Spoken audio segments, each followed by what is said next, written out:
পরিস্থিতিকে লন্ডভন্ড বললেও কম বলা হবে। উথাল পাথাল বাতাস আর ঝোড়ো হাওয়ায় রীতিমতো তছনছ হয়ে গেছে চারপাশ। ঘরের চাল উড়ে কোথায় চলে গেছে জানেন না বাসিন্দারা। তীব্র বাতাসের তোড়ে খোলা আকাশের নিচে থাকারও উপায় নেই।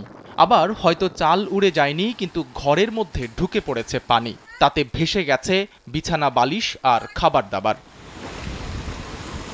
পানিতে ভাসছে টিনের আস্ত চাল, ভাসছে মানুষ। গাছ উপড়ে গেছে, আবার কোথাও কোথাও গাছের বড় ঢাল ভেঙে গিয়ে পড়েছে টিনের চালে। পরিস্থিতি ভয়াবহ হওয়ার আগেই কোনো কোনো পরিবার আশ্রয় কেন্দ্রে অবস্থান নিয়েছিলেন। 1 মিনিটে নগদ ইসলামিক অ্যাকাউন্ট খুলতে ডায়াল করুন *167#। কিন্তু সোমবার সকালে ফিরে দেখেন ঘরটি আর নেই। কখনো জীবিত, আবার কখনো পানিবন্দী হয়ে মারা যাওয়ার পর ভেসে গেছে গবাদি পশু।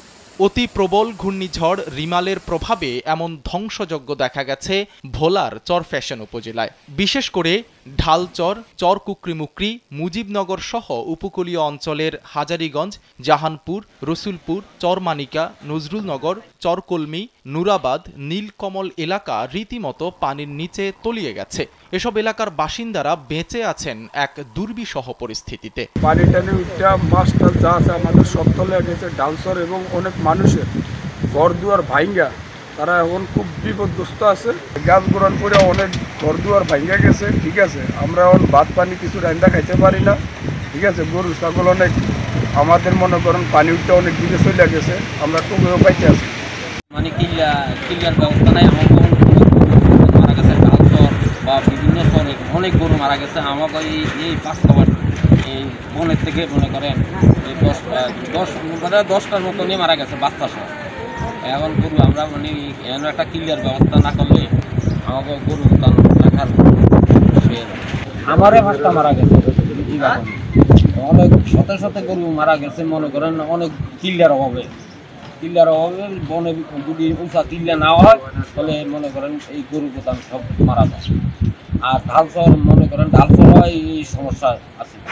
গোটা চরফ্যাশন উপজেলার বিদ্যুৎ ব্যবস্থা ভেঙে পড়েছে। মোবাইল টাওয়ারগুলোতে সমস্যা হওয়ায় ইন্টারনেট বিচ্ছিন্ন হয়ে গেছে। ভিটেমাটি পানির নিচে তলিয়ে যাওয়ায় সেখানকার প্রায় 90% মানুষ খাবার রান্না করতে পারছেন না। খেয়ে না খেয়ে পানিতে ভাসছেন তারা। এভাবে কতক্ষণ টিকে থাকতে পারবেন সেটা জানেন না। চরফ্যাশনের নির্বাহী কর্মকর্তা নওরিন হক জানান, উপজেলার 21টি ইউনিয়নে ব্যাপক ক্ষয়ক্ষতি হয়েছে, তবে সেটার পরিমাণ এখনও নির্ধারণ করা সম্ভব হয়নি। এ ব্যাপারে প্রশাসন কাজ করছে। পাশাপাশি অসহায় এসব মানুষের পাশে দাঁড়াতে বিত্তবানদের প্রতি আহ্বান জানিয়েছেন এই কর্মকর্তা। সাইদ রহমান, কালবেলা।